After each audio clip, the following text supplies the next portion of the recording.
नमस्कार. मी भाऊ तोरसेकर. तुम्ही बघत आहात प्रतिपक्ष. मित्रांनो, कोडग्या कोडग्या लाज नाही, कालचं बोलणं आज नाही, अशी आपल्या मराठी भाषेमध्ये एक उक्ती आहे. आणि ऑब्व्हियस आहे, त्याचा अर्थ मी तुम्हाला अगदी सविस्तर समजवण्याची गरज नाही. आजच्या राजकारणातले अनेक नेते, प्रवक्ते किंवा अगदी काही विश्लेषक, पत्रकार सुद्धा आपण काय काल बोललो होतो हे विसरतात आणि आजचं आपलं पांडित्य सांगत असतात. आणि या पार्श्वभूमीवर आज आणखीन एक निवडणुकीचा निकाल आलेला आहे. स्थानिक संस्थांच्या निवडणुकांचा निकाल आलेला आहे.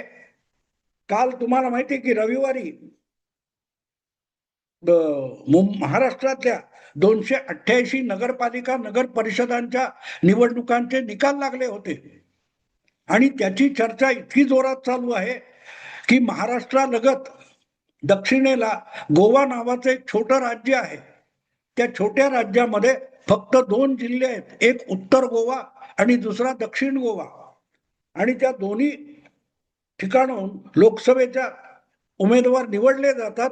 त्यालाच ते जिल्हा पण म्हणतात, नॉर्थ गोवा, साऊथ गोवा.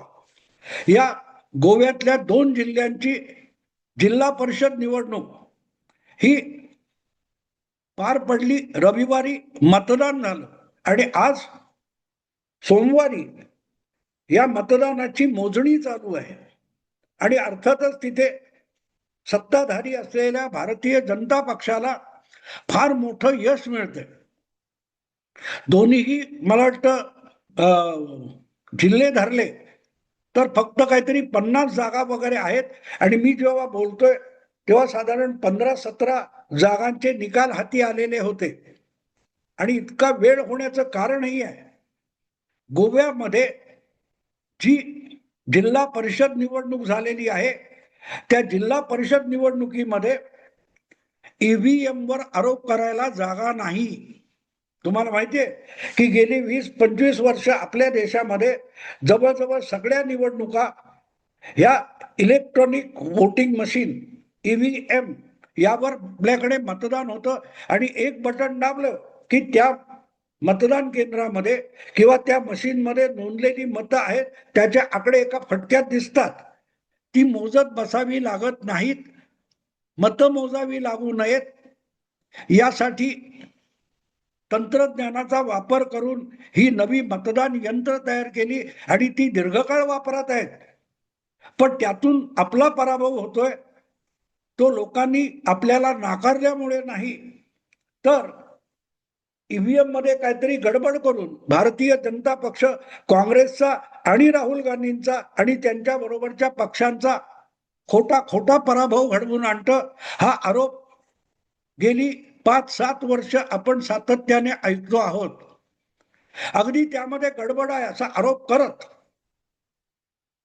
2015 मध्ये केजरीवाल हे 70 पैकी 67 जागा जिंकून दिल्लीचे मुख्यमंत्री झाले. 2020 मध्ये तेच केजरीवाल परत एकदा ईव्हीएमचं रडगाणं गात गात 70 पैकी 62 जागा जिंकून दुसऱ्यांदा मुख्यमंत्री झाले. जर ईव्हीएम मध्ये गडबड असती तर केजरीवाल इतक्या प्रचंड बहुमताने दिल्लीचे 2दा मुख्यमंत्री होऊ शकले नसते.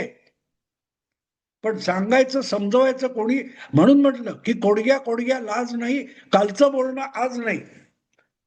मतमोजणीपूर्वी ईव्हीएम वर अविश्वास व्यक्त करणारे केजरीवाल बेशरमपणे 67 जागा आपल्या पक्षाला मिळाल्यानंतर मुख्यमंत्री झाले होते. पण त्यांनी ईव्हीएम हॅक झाल्याचा आरोप निकालानंतर चुकूनही वापरला नाही, तो पुढच्या निवडणुकीत वापरला. आणि म्हणून मी त्याला कोडगेपणा म्हणतो. हा कोडगेपणा आहे. महाराष्ट्रातल्या निवडणुकीमध्ये लोकसभेच्या उलट्या टोकाचे निकाल आल्यानंतर ईव्हीएम मध्ये गडबड, वोट चोरी वगैरे वगैरे सुरू झालं. पण महाराष्ट्राबरोबरच झारखंडच्या निवडणुका झाल्या होत्या आणि झारखंडमध्ये भाजप जिंकू शकतं असे ओपिनियन पोल, एक्झिट पोल असताना सुद्धा भाजपचा पराभव झाला. आणि विरोधातली झारखंड मुक्ती मोर्चा काँग्रेस आघाडी बहुमताने सत्तेवर आली. तरी झारखंड मधलं मतदान बरोबर आणि महाराष्ट्रात गफलत, हा जो बेशरम आरोप सरसकट केला जातो त्याला मी कोडगेपणा म्हणतो. जर निवडणुकीच्या मतदान यंत्रामध्ये गडबड असेल तर ती महाराष्ट्रात असेल तितकीच ती झारखंडमध्ये असणार, हरियाणात असेल तर तितकीच ती काश्मीरमध्ये असणार. पण काश्मीरमध्ये आम्ही जिंकलो तर निवडणुका बरोबर, ईव्हीएम मध्ये गडबड नाही. झारखंडमध्ये आम्ही जिंकलो तर गडबड नाही, पण आम्ही हरतो तिथे निवडणुकीच्या यंत्रात, मतदान यंत्रामध्ये गडबड आहे, हे म्हणूनच कोडगेपणाचं लक्षण आहे. आणि मग काय म्हणायचं, हिम्मत असेल तर कागदी मतपत्रिकांवर, बॅलट पेपरवर मतदान घेऊन दाखवा. हे सतत सांगितलं जातं ना. अगदी तुम्ही सोशल मीडियामध्ये काँग्रेसचे समर्थक, भाजपचे विरोधक यांच्या कॉमेंट वाचा. अरे काय नाही, सगळं फिक्स केलेलं आहे, निवडणूक आयोग फिक्स केलेला आहे, सुप्रीम कोर्ट फिक्स केलेला आहे, ईव्हीएम हॅक केलेला आहे. हिम्मत असेल तर भाजपने कागदी मतपत्रिकेवर म्हणजे बॅलट पेपरवर निवडणूक घ्यावी आणि जिंकून दाखवावं.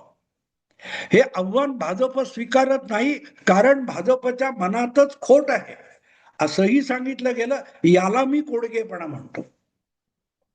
कारण असे जे कोडगे आहेत, असे जे कोडगे लोक आहेत, मग ते पत्रकारांमधले असो, राजकारणातले असो, काँग्रेसमधले असोत की उभाठा शिवसेनेतले असोत, त्यांना मी कोडगे एवढ्यासाठी म्हणतो की जेव्हा कागदी मतपत्रिका वापरल्या जातात आणि त्यातही भाजपचा विजय होतो, तेव्हा मात्र यांची बोलती बंद झालेली असते. आपल्या कानावर काय पडलं नाही, आपण काय ऐकलं नाही, आपण काय बघितलं नाही, अशा प्रकारे हे लोक अचानक मौन धारण करतात, तोंडात गुळणी घेऊन बसतात. आणि आज मी तेच सांगायला आलोय, कारण महाराष्ट्राच्या लगत दक्षिणेला जे गोवा नावाचं एक छोटेखानी राज्य आहे, तिथे नॉर्थ गोवा आणि साऊथ गोवा अशा दोन्ही जिल्हा परिषदांच्या निवडणुका रविवारी पार पाडल्या, मतदान, आणि ते मतदान अजूनही मोजणी चालू आहे. सोमवारी सकाळपासून चालू आहे, पण निकाल अर्धे पण लागलेले नाहीत.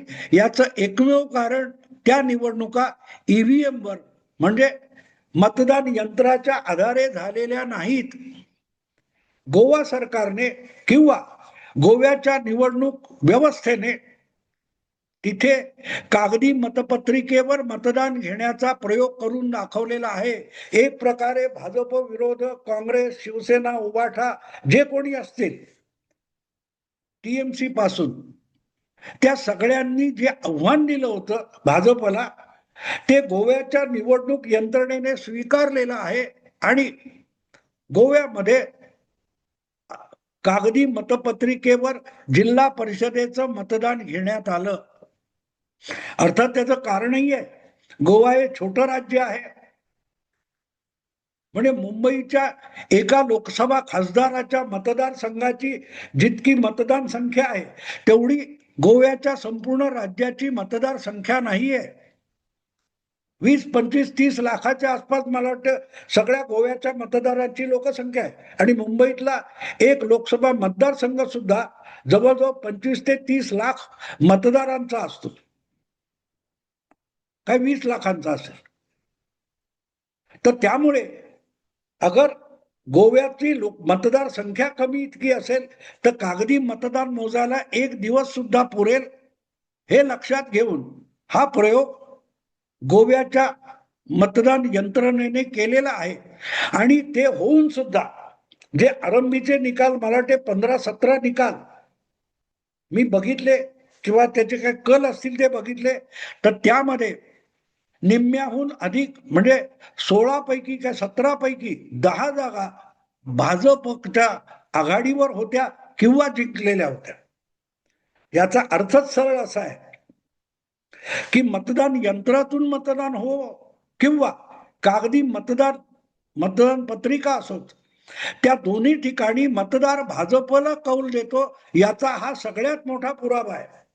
एक प्रकारे आपण असं म्हणू शकतो की वोट चोरी, ईव्हीएम हॅक असले आरोप जे बेछूटपणे केले जातात, त्यांना गोव्याच्या मतदाराने अक्षरशः थोबाड रंगवून मारलेले, थोबाड रंगवून मारले.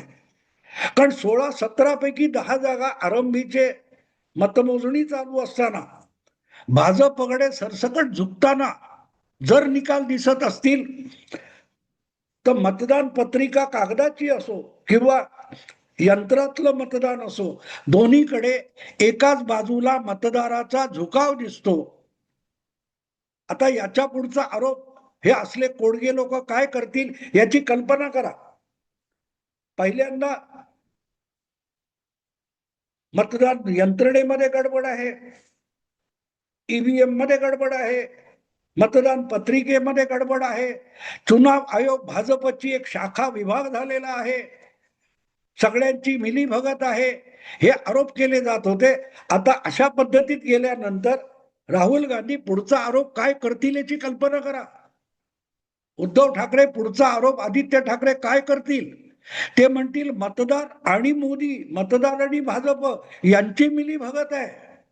मतदार आणि भाजप यांनी संगनमताने ठरवलेलं आहे की आपल्या विरोधातल्या लोकांना पराभूत करायचं. नाहीतर मतदार कागदी मतपत्रिका असून सुद्धा कमळ निशाणीवर शिक्का का मारतात?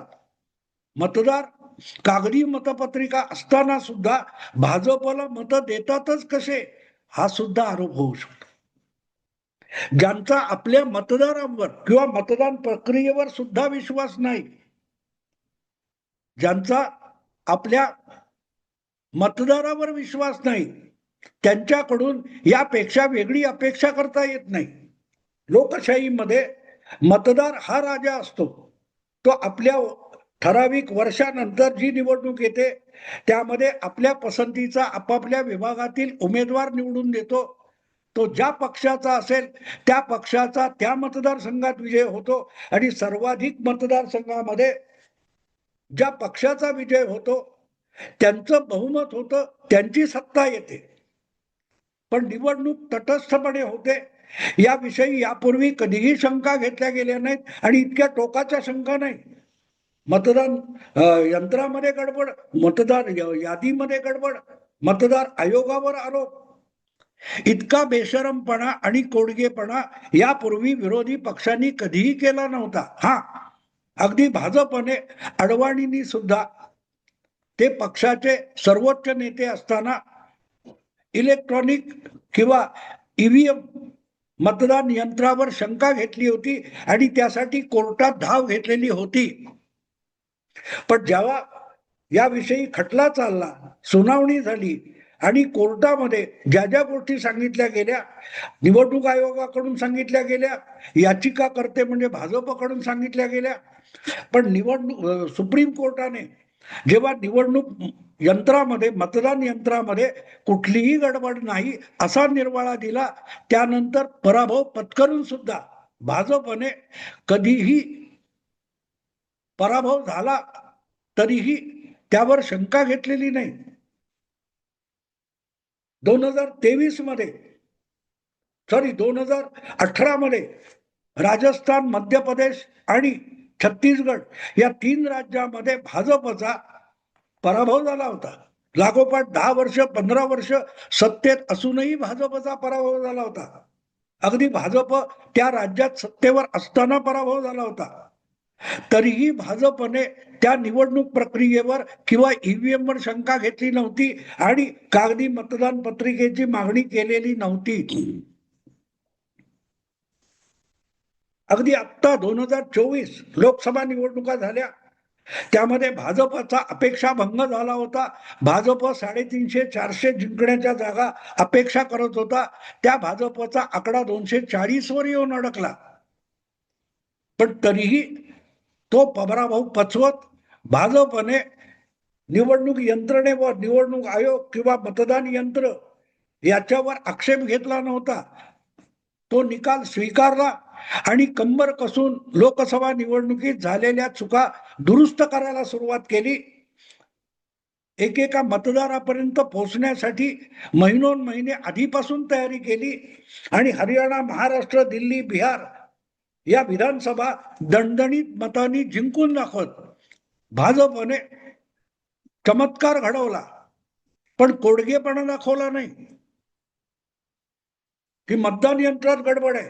आता एवढं सगळं करून काही सिद्ध करता येत नाही, काही पुरावा नाही, तेव्हा राहुल गांधींनी एवढे मोठे कागद बाडच्या बाड आणलं आणि बघा दुबार मतदार आहे, कुठे कुठे जिवंत मतदार मेलेले दाखवले, पण त्यातले 15 लोक सुद्धा लाखोच्या लाखो संख्येने मतदारांची नावं यादीतून काढली आणि त्यांना मतदानापासून वंचित ठेवण्यात आलं. असलं पॉवर पॉइंट प्रेझेंटेशन करणाऱ्या राहुल गांधींना सुप्रीम कोर्टाने एकच सांगितलं की तुम्ही ज्यांची नावं गाळली आणि ते जिवंत आहेत, मेलेले नाहीत म्हणता, असे 15 लोक कोर्टात आणून दाखवा. यांना 15 लोक दाखवता आले नाहीत, 5 लोक दाखवता आले नाहीत. कारण खोटच बोलायचंय त्यासाठी पुरावे कशाला लागतात. दादांत खोटेपणा करायचा आणि निर्डावलेपणाने कोडगेपणाने खोटेपणा करायचा आणि वर सांगायचं हिम्मत असेल तर कागदी मतपत्रिकेवर मतदान घ्या, बॅलट पेपरवर मतदान घ्या. गोव्यामध्ये तिथल्या निवडणूक यंत्रणेने तेही आव्हान स्वीकारलं. तेही आता महाराष्ट्र मुंबईत चालू आहे ना, मुंबई महापालिकेत ठाकरे ब्रँडच जिंकणार. हिम्मत असेल तर कागदी मतपत्रिका घ्या. अरे कागदी मतपत्रिका देखील तुम्हाला झिडकारतात हे गोव्याच्या कागदी मतपत्रिकेवरच्या मतदानाने दाखवून दिलेलं आहे.